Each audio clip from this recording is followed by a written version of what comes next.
Welcome to our another vlog. જય સ્વામિનારાયણ. બધાને છે ને સીધું બપોર પડી ગયું છે ને જમવાનો સમય થઈ ગયો ને ત્યારે વ્લોગની શરૂઆત કરવી છે. એટલે આજે વેરી ગુડ મોર્નિંગ કહેવાનું નથી, કેમ કે વેરી ગુડ આફ્ટરનૂન થઈ ગયું છે. હવે તડકાનો સમય હોય એટલે વેરી ગુડ આફ્ટરનૂન થઈ જાય.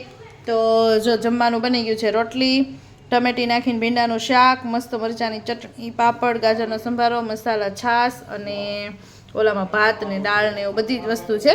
એમાં એવું છે, મમ્મી ને પપ્પા બે ભૂખા પેટનો રિપોર્ટ ડાયાબિટીસનો સવારે કરાવી આવ્યા અને પછી પાછું જમીન 2 કલાક પછી જવાનું હોય. તો 12 વાગે જમી લઈ તો 2 વાગે જાય. હવે 1 વાગે જમે તો છેક 3 વાગે જવું પડે. એટલે આજે થોડુંક વહેલી રસોઈ બની ગઈ. તો મમ્મી ને પપ્પાને બધાએ જમી લીધું છે. જો કોઈ નથી, હું એક જ છું આજે, કેમ કે એને વહેલા બેસાડી દીધા તો પછી એને જવાનું એટલે ધર્મ એની સાથે જમી લીધું ને નીલ વહી ગયો સ્કૂલે. તો હું એક વૈધી છું. ચાલો હવે હું તે ફટાફટ જમી લઉં, પછી એને 2 વાગે જવાનું છે. તો એ ત્યારે 2 વાગે જશે.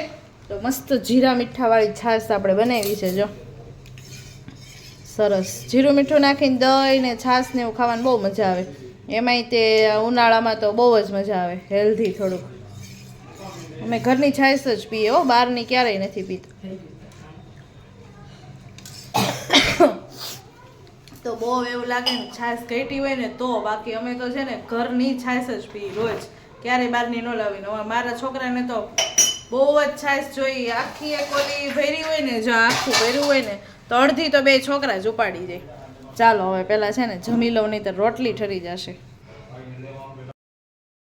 વાગી ગયો છે 1:30. કામ કરીને આજ તો વહેલા ફ્રી થઈ ગયા. બસ હજી હું ફ્રી જ થઈ છું, નહીંતર તો રોજ છે ને એમ તો 2 તો વાગી જ જાય કમ્પ્લીટ. 2 જમી કારવીને વાસણ પોતું એવું કરવીને તો 2 તો વાગી જ જાય. પણ આજે થોડી વહેલી ફ્રી થઈ ગઈ છું. મમ્મી ધર્મને લઈને સૂઈ ગયા છે અને એને 2 વાગે રિપોર્ટ કરવા જવાનું છે. મારી પાછળ તમે કપડાનો ઢગલો જોતા હશો. જો આજે 2 ભાઈના બ્લેન્કેટ ને એવું બધું ધોયું ને તો કપડાનો ઢગલો થોડોક મોટો છે. રોજ સકેલવાનું કામ મમ્મી કરે અને પાછળ ઇસ્ત્રી કરવાનું કામ મારું હોય. એટલે મમ્મી ઉઠીને બધા કપડાં સકેલી દે ને હું ઇસ્ત્રી કરું, કચરું વાળું, ચા બનાવું, એવું બધું હોય. તો કાંઈ નહીં, ચાલો હવે આપણે બીજું થોડું ઘણું કામ છે એ બધું પતાવીએ. બપોરનો સમય થઈ ગયો છે. સરસ તડકો તો બહુ સરસ છે. પવન અહીંયા છે બહુ જ છે, બહુ મસ્ત ઠંડો ઠંડો પવન છે. બધાના કપડાં એટલા હલે છે ને. અમારા તુલસીમાં જો એના પાંદડાય તે હલે છે, પણ તમને દેખાય તો હવે જો દેખાય છે ને કેટલા મસ્ત હલે છે. જો પવન છે જ તે આજે. ને આ બાજુ તે જો તડકો ને બધાના કપડાં ને તડકો તે એટલો સરસ છે ગમે એવો. તડકો કોને કોને ગમે બોલો? મને ન ગમે હો, વધારે ન ગમે, મીડિયમ હોય તો ગમે. કેમ કે તડકો તો પાછો જોઈએ ને. જો તડકો ન હોય ને તો માંદા બહુ પડવી આપણે, એટલે થોડુંક તડકો તો જોઈએ જ તે. મારા મામાની છોકરી કેનેડા છે, એ કહેતી હતી કે અહીંયા તડકો ન હોય ને એટલે મારી છે ને આંખ ખેંચાય છે, હું બારી બંધ કરી દઉં. તડકો એ કે અહીંયા ન હોય ને તો અમારે બધાને વિટામિન ડીની ટેબ્લેટ લેવાની. એને મને ડબ્બો બતાવ્યો, આખો ડબ્બો વિટામિન ડીની ટેબ્લેટ લેવાની. અને નહીંતર પછી જો ન લેતા હોય તો એ ગમે નોન વેજીટેરિયન હોય કે, પણ અહીંથી ગયા હોય એટલે એ તો બધા વેજીટેરિયન હોય. કોઈ ખાય ન ખાય, અડધા ખાતા હોય ન ખાતા હોય, તો એ કે ટેબ્લેટ લેવાની જ ફરજિયાત. હવે એને બેબી જન્મીને તો એને તે વિટામિન ડીના ટીપા છે ને ફરજિયાત લેવાના જન્મીને ત્યારથી જ તે. ને આપણે તો વિટામિન ડી આપણને ફ્રીમાં મળે છે સૂર્યપ્રકાશથી, તો એ આપણે કામમાં લેતા નથી, એવું છે. એટલે બહુ ફરક છે ત્યાંમાં ને અહીંયા આપણામાં, એવું છે. ચાલો હવે પવન અને તડકાને એન્જોય કરતાં કરતાં આપણે આપણું કામ કરીએ. સરસ. હવે તુલસીમાં કેટલા હલે છે. જો હલે છે ને, જો એટલો પવન છે. પાછળ ઓલી બાજુ ઝાડવાય દેખાતા હશે. જો એ પાછળ રેડ કલરનું બિલ્ડિંગ દેખાય ને તમને, બસ હું ત્યાં જ ટ્યુશન કરાવવા જતી. કેટલું નજીક છે ઘરથી, બહુ જ નજીક હતું અને મજાય બહુ આવતી. પણ પછી મારે છોડવું પડ્યું બાકી મજાય બહુ આવતી. અને આમ ઘરેથી 2 કલાક માઇન્ડ ફ્રેશ કરવા માટે બહાર જવા મળતું, પણ પછી વર્કલોડ બહુ વધી જતો ઘરનો, એવું બધું થતું. ને કામવાળા બંધાવીએ તો હવે એ કામવાળા ક્યારે આવે, એનું ગમે ન ગમે, એવું બધું થતું, એવું હતું. કાંઈ નહીં, ચાલો હવે એ બધી વાત આપણે કંઈ નથી કરવી. અત્યારે 1:30 વાગી ગયો છે. થોડોક રેસ્ટ કરીએ, થોડુંક બીજું કામ કરીએ અને ફરીથી પાછા ઉઠીને મળીએ. વાગી ગયા છે 5:45 અને અમારો કપડાનો ઢગલો જો અહીંયા નીચે આવી ગયો છે. મમ્મી હમણાં સકેલવા બેસશે ને હું નીલને સ્કૂલેથી લઈને આવી ગઈ છું. નીલભાઈ રમવા જતા રહે છે અને અમે ધર્મભાઈ આજે બહુ જ સૂતા છે, કેમ કે એને ઉધરસ એટલી ચડી ગઈ ને કઈ ઊંઘ જ ન થઈ. પછી અત્યારે છે ને સૂતો છે. ચાલો બતાવો.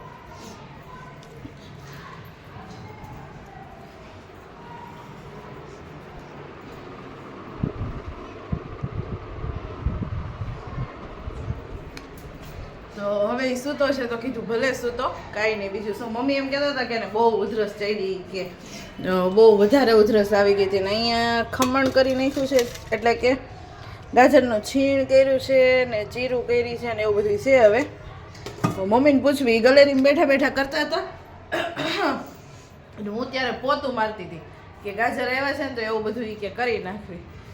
કેમ મમ્મી એવું કર્યું બધું જીરું ને એવું? ગાજર શેર નાખો ઘર કેરીમાં ને ગાજરની નાખજો. બે બાજુ પંચર પાડ્યા છો. બે આઈથે લોહી લીધા છે અને આમનો બેઠા છે. બે બાજુથી અલગ અલગ લીધું? તો અહીં નો ના ના અહીં નો આવ્યું લોહી તો અહીંથી લીધું. બે બાજુ લીધું, બે બાજુ લીધું. આ લગન સાંભળો નડી ગયો મને. એવું કાંઈ નથી, એ બધાને થાય. હું ક્યાં કઈ ગઈ હતી લ્યો ને, હું ઘરે જ હતી ને તો મને નથી થઈ. એવું કર્યું. હવે લુગડા કેલી હવે એવું કામ કરી બીજું. એટલે એમ નહીં, એને સૂકવી નાખવાનું. સુકાય હુકાય, હા હુકાય જાય ને પછી ઘર કેરી નાખવા. ઠીક. હા, આપણે ઓલું નાખ્યું છે એવું. નાખ્યું છે જરાક નાખો સાતો કે કરી દેહના ગાજર છે ને એટલે કાંઈ કરવું નહોતું. એ દેશના ગાજરનું સરસ થાય, પાછું મીઠું સ્વાદ આવે એમાં. અને ભાઈ કેમ જ બહુ ઉતાસ. તમને ખબર ન હોય ને, ઓશિકા ઉપર માથું રાખજો ને તો શરદી ને એવું ઘણું શ્વાસ લેવાય, ઉધરસ બંધ થઈ જાય એવું થાય, માથું ઊંચું થઈ જાય ને આખું ઘર ઠોઠો ઠોઠો. કા બહુ વર્ષ બધાને ઉધરસ થઈ ગઈ છે. તડકાનું વાતાવરણ આવ્યું ને તો ઈ શરદી ઉધરસ નું કોને ખબર, જાતું જ નથી એવું છે. હવે મમ્મી કપડાં સકેલે, હું ઇસ્ત્રી કરી લઉં ને ફરીથી પાછું કામ બામ કરવીને આપણે મળીએ. હવે પછી સાંજની રસોઈનું તો વિચારશું. હું બનાવું મમ્મી? થેપલા બનાવશ. નીલ નહીં ખાય એને હાટું મારે ભાખરી કંઈક કરવું છે. નથી પડી, બે હતી, બે મેં ખાધી. ના ના, ભાખરી એક કરી દઈશ, નહીં તાર માખણ છે ને. અમારે ઈ ભાઈને એક થેપલા ન ભાવે, એક મારા ભાભીને ન ભાવે, એક મારા પપ્પાને ન ભાવે. તો મારા પપ્પા તો ખાઈ લે, મારા ભાભી એવું કરે, બપોરે રોટલી વધારે કરી લે. અને હું નીલ નહીં, તે બપોર રોટલી હોય ને તો ચાલે, પણ આજ નહોતી. આજે મેં માપની જ બનાવી હતી. હું બે જ રોટલી બે રોટલી હતી, મેં બે ખાધી, દાળ ભાત ખાધા. તો કાંઈ નહીં, ભાખરી કેવું એને અલગથી બનાવી દઈશું. મને એમ થાય કેમ નહીં ભાવતા હોય, અમને તો માખણ ને ચટણી નું મજા આવે. કામ અમે ગરમ ગરમ થેપલા. કાંઈ નહીં, ચાલો હાલો. ધર્મભાઈ ભલે સુતા, આપણે જે કામ કરી નાખ્યું. કેટલો અવાજ આવે તો એ હલતો નથી. આ ઠાઈકો છે ઉધરસ ખાઈ ખાઈ બિચારો, એવું થયું. હા, થાકી ગયો બિચારો.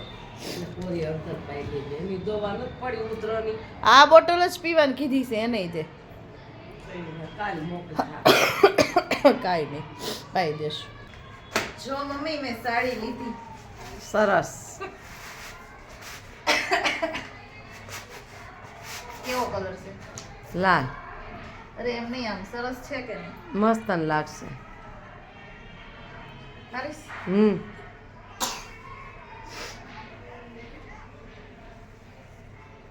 લીધી નથી, મારી પાસે પડી જ છે પણ પહેરી નથી કોઈ દી. નવે નવું પીસ છે.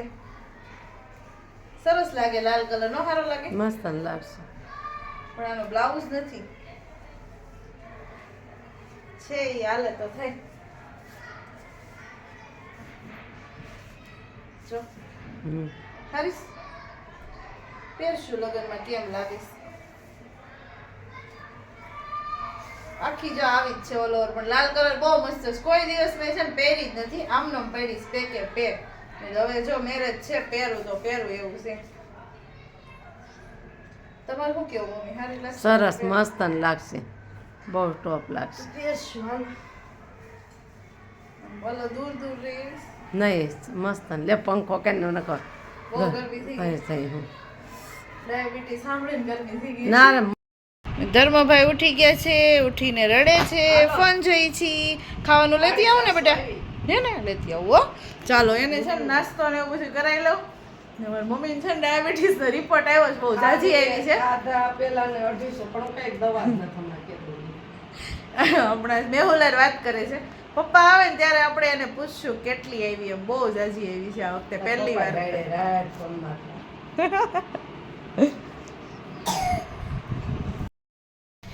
સરસ મજાના જો મસ્ત મસ્ત થેપલા બની ગયા. માખણ, કેરી, ચટણી ને આમાં મરચા કેટલાય અથાણા છે.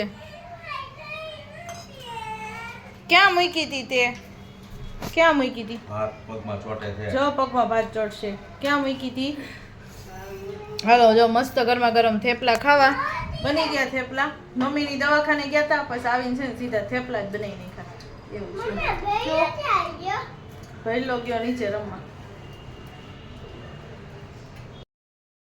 જો જમી કાઢવીને ઊભા થઈ ગયા. મસ્ત ચાલવામાં હમણાં બહુ મોડું થઈ જાય છે કેમ કે છે ને અમે છે ને ખાઈને જો ચણા ખાઈ હારવાર પછી તો કોણ ખાય કા મમ્મી? પછી બધું પૂરું થઈ ગયું એટલે પપ્પાએ જો સુપડા સાફ કરી નાખ્યા. થોડાક વૈજા કેમ છું પપ્પા? ડાયાબિટીસનો રિપોર્ટ કહી દો મને. બહુ સારો એમ? કોનો હારો કોનો આવ્યો? મને એમ હતું કે તમારે વધારે આવશે. 2 કિલો વજન વધી ગયું. અને મમ્મીને 2-3 કિલો ઘટી ગયું. એને છે ને હુક્કી ડાયાબિટીસ હોય ને. સુગર આવ્યું કેટલું ઈ તો કયો? મારે 180 આવ્યું. મમ્મીને 450 આવ્યું. એટલું બધું કેમ આવ્યું છે? તાવના લીધે થયું છે? જે અમે જતરામાં ખાધું જ મીઠાઈ પેંડા રવો દેવકી કલરના પેંડા. પેંડા તો ક્યાં એટલા બધા ખાધા કા? કાંઈ વાંધો નહીં. બીજું હું ધ્યાન રાખવું થોડું. નીચે નથી જાવું બા તો નાખી દીધા. દેશમાં ટીકડી પીધી નહીં એટલે આવ્યું હોય. હા એમ બોય પીધી હતી. પછી ઓલાને જાનમાં ગયા ન્યાય નહીં પીધી હોય. 4 દિવસથી નથી પીધી. અરે એટલે તમે લઈ ગયા હતા? હું તો મારે તો પેલો હતો. પણ છે ને અમને છે ને વાંધો પપ્પાનો હોય. અમને એમ થાય કે દવા રેગ્યુલર પીવે પણ ચેક ઓછું કરાવે. અમને એમ હતું કે એને આવશે પણ મમ્મીને આવી. હવે મેહુલ તો ખીજા હેવો તો આવી હમણાં ખવાડું એને દવા પીધી ને થોડુંક તાવને લીધેથી વધઘટ આવ્યું. નહીં તો આટલી બધી કોઈ દી આવતી નથી પણ બહુ આવી આ વખતે તો લોડિંગ થઈ ગયું. કાંઈ નહીં. બીજું હું ડાયાબિટીસમાં પાછું કેવું થાય જો તમારે વધી જાય ને અચાનક તો ખબર ન પડે. ઓલું ઉપર ઈના રહીને ને પપ્પાને તો વધી ગઈ ને તો જો આમ જ દાખલ કરવા પડ્યા.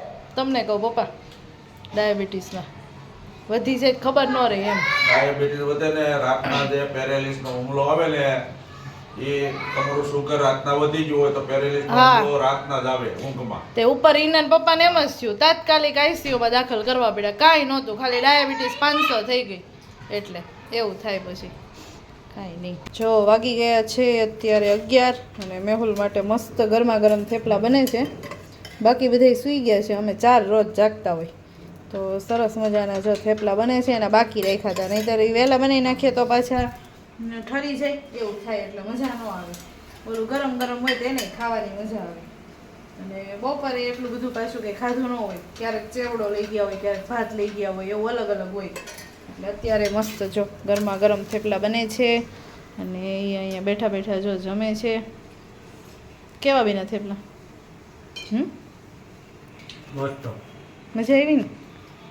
હા જો બસ બધા એમ કહીશ મેહુલ કુમાર હાવ પતલા થઈ ગયા. બધા કહીશ. મોનકી કહેતી હતી